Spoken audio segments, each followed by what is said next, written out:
오늘 하나님께서 주시는 말씀은 로마서 14장 13절에서 23절입니다. 저희 하나님의 말씀을 경외하는 마음으로요. 다 함께 일어서서요. 로마서 14장 13절부터 23절을 제가 봉독하겠습니다. 그런즉 우리가 다시는 서로 비판하지 말고 도리어 부딪힐 것이나 거칠 것을 형제 앞에 두지 아니하도록 주의하라. 내가 주 예수 안에서 알고 확신하노니 무엇이든지 스스로 속된 것이 없으되 다만 속되게 여기는 그 사람에게 속되니라. 만일 음식으로 말미암아 내 형제가 근심하게 되면 이는 내가 사랑으로 행하지 아니함이라. 그리스도께서 대신하여 죽으신 형제를 내 음식으로 망하게 하지 말라. 그러므로 너희의 선한 것이 비방을 받지 않게 하라. 하나님의 나라는 먹는 것과 마시는 것이 아니요 오직 성령 안에서 있는 의와 평강과 희락이라. 이로써 그리스도를 섬기는 자는 하나님을 기쁘시게 하며 사람에게도 칭찬을 받느니라. 그러면 우리가 화평하는 일과 서로 덕을 세우는 일을 힘쓰나니 음식으로 말미암아 하나님의 사업을 무너지게 하지 말라. 만물이 다 깨끗하게 되되 거리낌으로 먹는 사람에게는 악한 것이라. 고기도 먹지 아니하고 포도주도 마시지 아니하고 무엇이든지 내 형제로 거리끼게 하는 일을 아니함이 아름다우니라. 내게 있는 믿음을 하나님 앞에서 스스로 가지고 있으라. 자기가 옳다 하는 바로 자기를 정죄하지 아니하는 자는 복이 있도다. 의심하고 먹는 자는 정죄되었나니 이는 믿음을 따라 하지 아니하였기 때문이라. 믿음을 따라 하지 아니하는 것은 다 죄니라. 푸른 마르고 꽃은 시드나 하나님의 말씀은 영원히 서리라. 앉으셔도 됩니다. 오늘은 왕수형제 교우님의 부모님이 오셨습니다. 추석입니다. 갑자기 한국에 계시는 부모님이 더 많이 보고 싶어집니다. 저희 함께 기도하겠습니다. 주님, 우리 마음을 밝은 성령의 빛으로 비춰주옵소서. 그 빛으로 축축하고 어둡고 찌끄러기 같은 우리 안에 내 마음에 있는 것들을 깨끗이 치워주시사 오직 예수님의 밝은 빛으로 채워주옵소서. 주님, 이 시간 우리 마음을 활짝 엽니다. 청소하듯이 마음 문을 활짝 엽니다. 우리 마음 안에서 운행하여 주옵시고 예수님의 십자가 사랑이 우리 안에서 삶의 모든 영역에서 능력으로 나타나게 하여 주옵소서.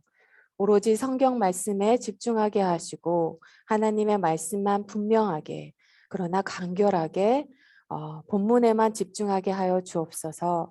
사람의 생각이 나오는 것을 막으시고 오직 주님의 말씀만 전하게 하여 주옵소서.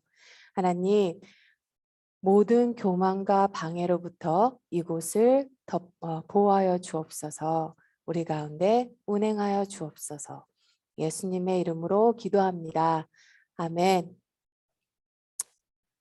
예수님은 마음이 사랑으로 가득하신 분입니다. 이것에 대해서는 우리 모두 다 같은 생각이실 거예요. 예수님은 마음에 사랑이 가득하십니다. 그렇다면요, 생명되는 예수님을 마음에 모신 사람, 예수님이 내 안에 계심을 분명히 믿는 성도들은 그리고 예수님을 내 마음의 주인으로 모신 사람은 동일하게 마음에 사랑이 가득해야 합니다. 그러므로 성도들이 모인 구원 공동체, 교회는 사랑 공동체가 되기 마련입니다. 그런데 실제로 그런 것이 아닌 경우가 있어서 우리를 안타깝게 합니다. 실제로 교회에서 다투고 시험 들고 분쟁이 일어나고 공동체가 깨어지는 경우도 있다는 것입니다. 한 사람이 젊은 청년이 지하철을 탔다고 합니다. 그런데 그가 타고 있는 지하철 안에서 어떤 두 사람 사이에 실갱이가 시작되었고 서로의 언성은 점점 더 높아졌다고 합니다. 그 언성이 너무 높아져 주변 사람들에게 불쾌감을 주었고 이 모습을 보던 어떤 할아버지께서 그 싸우고 있는 두 사람을 향해 이렇게 말했다고 합니다. 여기가 교회인 줄 알아? 왜 여기서 싸워? 참 씁쓸한 이야기입니다. 세상 사람들이 교회를 싸우는 곳으로 여기는 게 너무나 안타깝습니다. 너무나 마음이 아픕니다. 그런데 더 안타까운 것은요, 교인들도 교회 안에서 싸우는데 익숙해져 있다는 것입니다. 많은 청년들이요, 교회 어른들끼리 비난과 다툼과 대립을 보고 교회를 떠난 친구들도 많이 있습니다. 로마 가정교회에서도 그런 일이 있었습니다. 로마서는 사도 바울이 로마에 있는 교회에게 쓴 편지입니다. 분쟁이 있었던 이유는 바로 고기를 먹느냐 안 먹느냐 하는 문제였습니다. 로마서 14장에는요. 우상에게 바친 제물인 고기를 먹어도 되느냐 안 되느냐 하는 문제로 교인들끼리 다툼이 있었던 거예요. 그리고 이 문제에 대해서 사도 바울이 말합니다. 그때에는요, 시장에 나온 고기는 대다수가 신전에서 제물로 바쳐진 다음에 그 다음에 시장에서 유통되었기 때문에요. 실제로 우상에게 바쳐지지 않은 고기를 찾기가 너무 힘들었다고 합니다. 그 고기를 먹으면요, 마음이 찜찜한 거예요. 왠지 찜찜하고, 옛사람으로 돌아간 것 같고, 왠지 죄 짓는 것 같고, 왠지 예전 생활에 돌아가는 것 같고. 그래서 아예 나는 고기를 그럼 안 먹겠다 하는 성도들이 있었습니다. 참 이게 우리한테는 참 생소한데요. 이것을 21세기로 많이 설명을 하자면요. 만일 우리가요. 일주일 동안 실험을 하는 거예요. 실험을 하는데 일주일 동안 메이드 인 차이나를 물건을 안 쓰고 우리가 일주일을 살아갈 수 있을까요? 요즘 시대에는 불가능합니다. 의류뿐만이 아니라 나무젓가락부터 시작해서 뭐 자동차 부품, 핸드폰, 저희 요즘 시대에는 메이드 인 차이나 물건 안 쓰고 일주일 살아가기 불가능합니다. 아마 비슷한 경우로요. 초대교회에 있는 로마 교회인들도요. 비슷한 문제로요. 우상에게 바쳐진 고기를 이제 우상에게 바쳐지지 않은 고기를 구하는 게 너무 힘드니까 아예 고기 자체를 안 먹겠다고 하는 것입니다. 반면에요. 고기는 고기일 뿐이지 우상 그런 게 어딨어. 예수님이 다 이미 이루셨는데 고기는 고기일 뿐이야. 아멘 하고 먹으면 되지 하는 교인들도 있었다는 거예요. 이것으로 인해 교인들끼리 대립이 있었습니다. 그런데요, 그들의 문제는 더 깊은 곳에 있었어요. 바로 예수님을 믿기는 했지만 생명 되시는 예수님을 정말 마음의 주인으로서 마스터로 모시지 않고요. 예수님의 마음으로 서로를 대하지 못한 것에 있습니다. 진짜 문제는요. 예수님의 마음으로 서로를 대하지 못하는 것입니다. 그런 그들에게 사도 바울은 가장 먼저 서로의 마음을 받아들이라고 합니다. 14장 1절에서 9절에서는요. 사도 바울은 모든 성도가 믿음으로 성숙한 것이 아니라는 걸 받아주라는 거예요. 믿음이 약한 자들이 믿음이 강해질 수 있도록 기회를 주라고 하는 겁니다. 돌보라고 하는 거예요. 그리고 오늘 13절에서는요. 사도 바울은 무진장 단호하게 말합니다. 다시는 앞으로는 서로 비판하지 말라고 하지 않았어요. 다시는 서로 비판하지 마라. 오히려 형제가 시험에 들지 않도록 어떠한 걸림돌이나 장애물도 그 앞에 놓지 말라는 거예요. 그리고 사도 바울은 21절에서 도대체 이 걸림돌이나 장애물이 무엇인지 설명하기를요. 그것이 고기를 먹는다거나 술을 마신다거나 그 외에 그 밖의 모든 것들이 형제 자매를 걸려 넘어지게 하는 모든 일이 걸림돌이라고 말합니다. 고기를 먹느냐 안 먹느냐는 죄가 아닙니다. 그러나 형제 자매가 시험에 들을 수 있음을 알면서도 먹지 않는 자의 믿음을 업신여기거나 비판한다면 그것이 죄라는 거예요. 그 첫 번째 이유는요. 첫 번째로 너희가 사랑으로 행하지 않았기 때문이라고 합니다. 사랑으로 말하지 않았기 때문이라는 거예요. 15절 말씀. 만일 음식으로 말미암아 내 형제가 근심하게 되면 이는 내가 사랑으로 행하지 아니함이라. 사랑이 없이 던진 한마디, 충고나 비판이 얼마나 무서운 것인 줄 아십니까? 고린도전서 13장 2절에서요. 사도 바울이 이런 말을 했습니다. 너희가 산을 옮길 만한 모든 믿음이 있을지라도 사랑이 없으면 아무것도 아니니라. 내가 내 모든 소유를 나누어 줄지라도 내가 내 집을 팔고요. 사업장을 팔고 내가 가진 걸 모두 팔아서 가난한 자에게 나눠줄지라도 내 몸을 다 불타워 그들을 섬길지라도 사랑이 없으면 내게 아무런 이로움이 없다고 말합니다. 이 말씀이요. 실로 엄청나게 무시무시한 말입니다. 내 입에서 내뱉은 말이요. 이제까지 내가 행한 모든 선한 일들을 완전히 숲으로 돌아가게 할 수 있다는 무시무시한 말이에요. 그리고 두 번째로는요. 그것은 하나님이 하신 일을 파괴할 수도 있다고 합니다. 20절 말씀. 음식으로 말미암아 하나님의 사업을 무너지게 하지 말라. 하나님이 하신 일을 파괴하는 것이 곧 하나님을 대적하는 거라는 거죠. 그렇다면 하나님을 하시는 일이 무엇일까요? 빌립보서 1장 6절에서는요. 단호하게 얘기합니다. 우리 안에서 착한 일을 시작하신 이가 하나님께서 착한 일을 시작하셨다고 합니다. 그리고 그것은 바로 예수 닮는 거예요. 또 교회가 하나님께서 이루신 것이라고 합니다. 어떻게 하다 보니까요. 교회가 생기고 사람들이 모인 것이 아닙니다.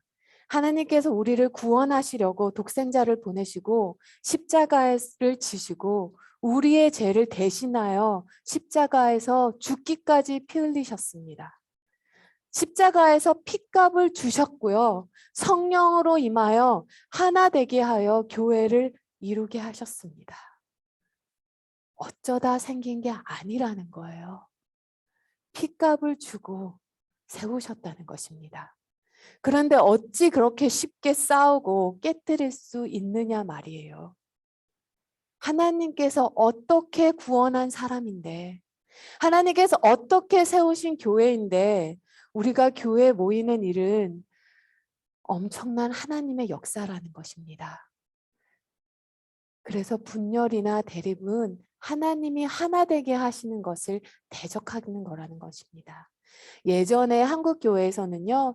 예배당 강단 위에 기타나 드럼을 올리는 것으로도 대립되고 서로 분쟁하였죠. 여기가 술집인 줄 아냐. 어디 강단에 기타나 드럼을 갖다 놓느냐. 그걸로 다투기도 하고요. 교회가 나눠지기도 했습니다. 예전에는요. 이렇게 의자에서 앉아서 예배드리면 이단이라고 했습니다. 지방에서 서울로 유학 가는 학생들이요. 서울에 가서 어떤 교회를 다녀야 될까요? 하고 물어보면요. 서울에 가면 의자에 앉아서 예배드리지 않고 마루에 앉아서 예배드린 교회가 진짜 교회라고 했어요. 하나님 앞에 어디 의자에서 앉아서 예배드리냐고. 그런데 지금 와서 보면요. 그런 것이 문제가 됩니까? 아무런 문제가 되지 않잖아요. 정말 별 문제 아닌 것으로 예수님이 피로 이루신 교회 안에서 다툴 수 있을까요? 물론 정말 본질적인 문제가 있습니다. 죽고 사는 문제가 있어요. 예수 이름 말고는 다른 이로서 구원받을 수 없다고 했습니다. 그리고 예수님의 십자가 복음을 전하는 것. 그리고 가난한 자, 약한 자, 굶주린 자, 아픈 자, 목마른 자를 돕는 것은 죽고 사는 문제입니다. 마태복음에 보면요. 성경에서 하나님께서 마지막 날에 한쪽으로는 염소, 한쪽에는 양으로 나누십니다. 이 말은 한쪽은 구원받을 자, 한쪽은 구원받지 못할 자로 나눕니다. 그런데 그 나눔의 기준이 무엇인 줄 아십니까? 바로 가난한 자, 약한 자, 굶주린 자, 삶의 경계선 아래에 있는 자들을 어떻게 도왔냐는 겁니다. 이 말씀은요, 우리가 선한 일 많이 하면 구원을 받는다, 이게 아니고요. 예수님을 정말로 믿는다면, 예수님을 정말로 제대로 믿는다면, 예수님이 나의 생명 되시고 나의 구원 되시고 예수님을 마음의 주인으로 모신 사람이라면 예수님의 성품이 그 사람 안에서 반드시 나타나게 된다는 말이에요.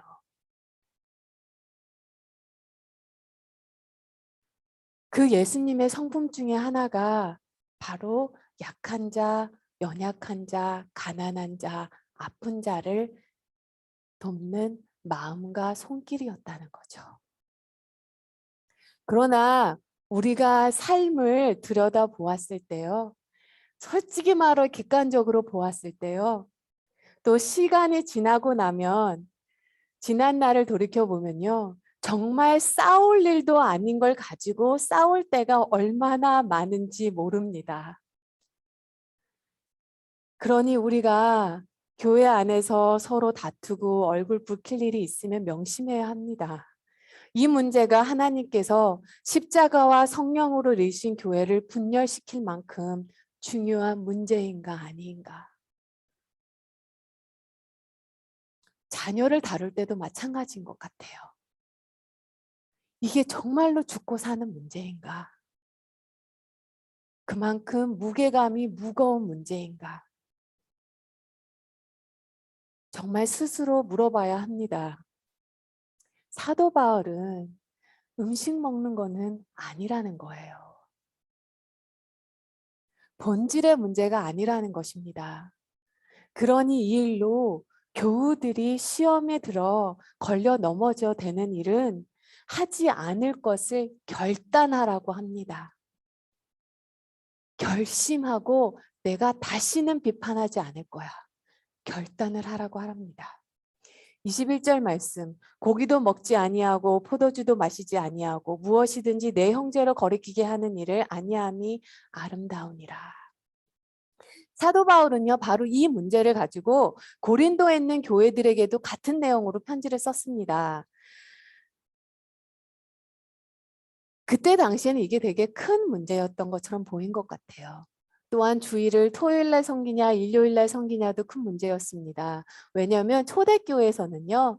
그 전에 구약의 율법에 따라 토요일날 안식일을 갖는 그 것에서 예수님이 부활하신 주일날 예배를 드리는 그 중간 단계에 있었기 때문이에요.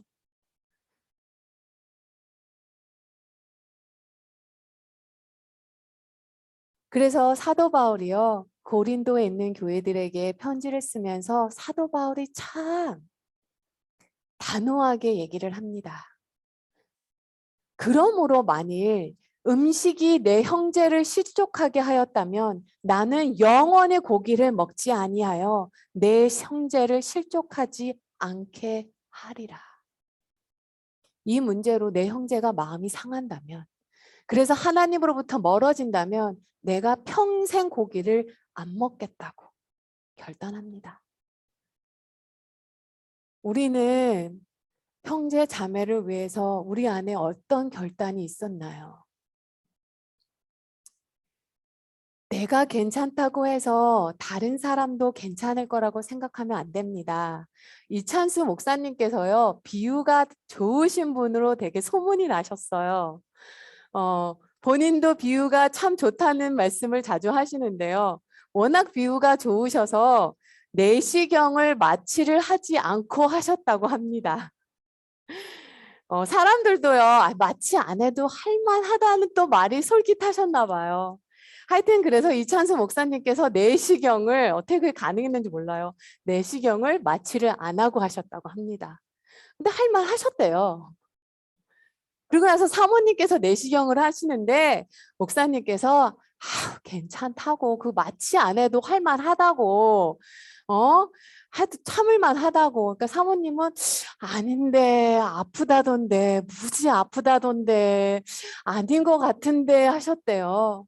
그래서 이찬수 목사님께서 참을 만해. 괜히 그 마취 맞고 더 아플 수도 있어. 괜찮아. 해서 사모님께서 마취를 안 하시고 내시경을 하셨다고 합니다. 죽다 살아나셨대요. 이찬수 목사님께서 그 말씀을 페이스북에 올리시면서 엄청난 회개의 기도를 드리시더라고요. 그러면서 맨 마지막에 내가 괜찮다고 해서 남도 괜찮을 거라고 생각하지 말자.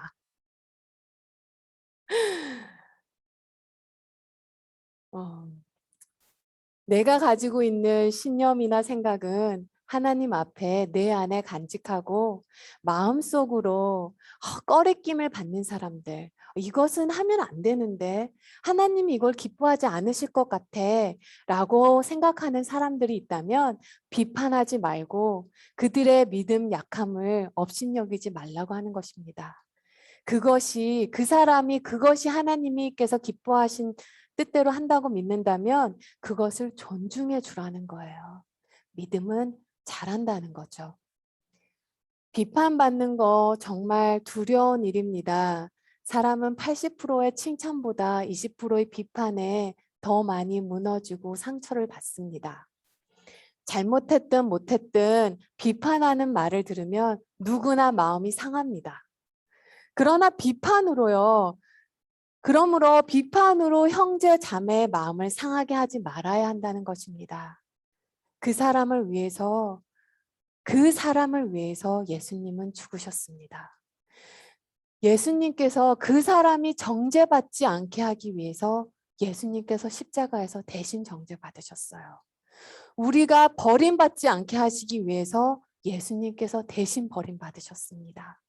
우리의 허물을 영원히 덮게 하시기 위해서 예수님께서 십자가로 우리의 허물을 피로 덮으셔 주셨어요. 우리가요, 손가락질 받지 않게 하기 위해서 예수님이 벌거벗은 채 그 많은 사람들의 손가락질을 받았습니다. 우리가 어떤 사랑으로 우리의 허물의 덮임을 받았습니까?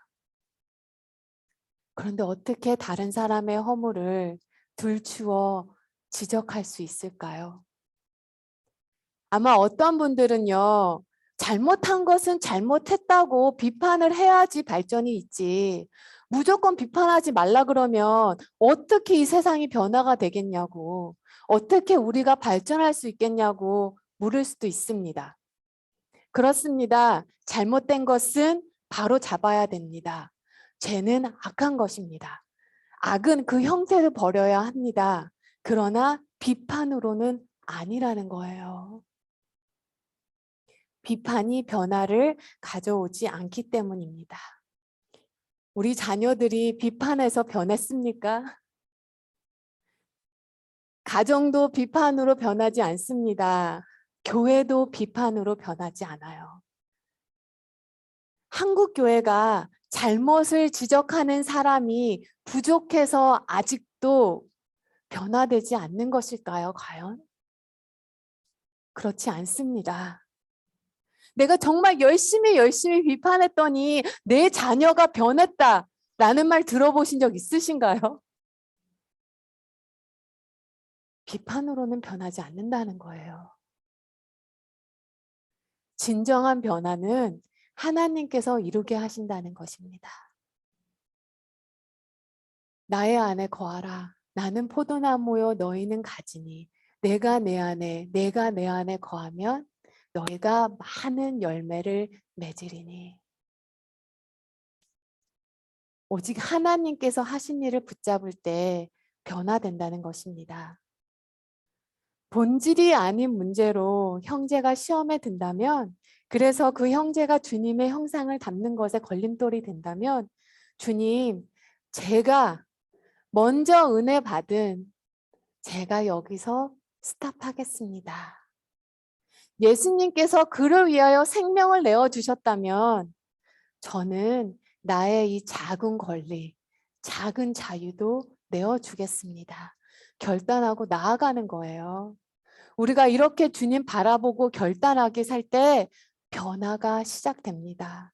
이때 하나님 나라가요, 내 안에, 내 가정에, 그리고 교회 위에, 그리고 직장 위에 이루어집니다. 하나님 나라는 그렇게 이루어지는 거예요. 17절 말씀, 하나님의 나라가 먹는 것과 마시는 것이 아니요 오직 성령 안에서 있는 의와 평강과 희락이라. 교회가 천국 되는 것은요, 가정이 천국 되는 길은 성도님 한 분 한 분이 마음 안에 하나님의 나라가 임할 때입니다. 하나님이 우리를 어떻게 거듭나게 하셨습니까? 십자가 사랑, 대속해 주는 사랑이 아닙니까? 하나님께서요, 우리를요, 계속 매로 다스렸다면 우리는 변화되지 않았을 거예요. 십자가 사랑으로 자기의 목숨을 내어주는 사랑, 죄인을 위해서, 그 허물을 덮어주기 위해서 자신의 생명을 기꺼이 내어주는 사랑, 그렇게 우리를 구원하시고 우리의 죄를 씻으시고 허물을 덮어주셨습니다. 그렇게 우리를 부르시고 회복시키시고 주님의 자녀로 새롭게 세워주셨어요. 초대교회도 때에도 그리고 지금 21세기에도 하나님께서 어떠한 일을 하실 때는요, 가장 먼저 하시는 일이 한 사람을 세우십니다. 그리고 그 한 사람을 세우셔서요, 공동체를 세우세요.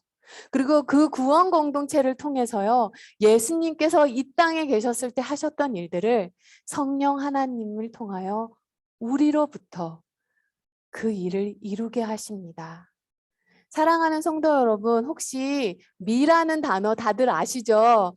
이 미라는 단어, 나라는 단어죠. 이 미라는 단어를요, 위에서 밝은 빛을 비치면 그 그림자는 위가 됩니다. 우리가 되는 거예요. 우리 한 명 한 명이 진정한 성도가 될 때 교회는 더욱 교회다워지고, 그리고 그 일은 주님께서 하신다는 것입니다. 주님께서 한 분 한 분, 성도 한 분 한 분을 성도답게 세우시고요. 교회를 교회답게 주님께서 세우신다는 것입니다. 우리는 순종하겠습니다. Yes 하는 것뿐이에요. 그러니 14절 말씀처럼요. 그러므로 우리가 합평하는 일과 서로 덕을 세우는 일을 힘써야 합니다. 문제가 있다고 말하고 싶을 때, 다른 성도님의 연약한 믿음이 눈에 들어왔을 때, 지적하고 싶을 때 결단해야 합니다. 주님이 그를 위하여 생명을 내어주셨다면, 주님, 저는 저의 작은 자유를 내어주겠습니다. 고백하고 결단할 때 하나님의 나라가 이 땅에 임합니다. 이 시간에 함께 짧게 소리 내서 함께 기도하겠습니다. 사랑하는 성도 여러분, 정말 예수님을 믿었다면요, 분명히 예수님을 닮은 사람이 되어야 합니다. 예수님의 마음이 그 사람에게서 드러나야 해요. 그러니 우리 함께 기도 짧게 하는 동안요, 주님 닮게 하옵소서. 주님만 바라보고 주님께 마음을 다 드리게 하여 주옵소서. 주님께서 그들을 위해서 생명을 내어주셨다면 저는 저희 작은 것 기꺼이 내어드리겠습니다. 이 시간에 함께 짧게 기도하겠습니다.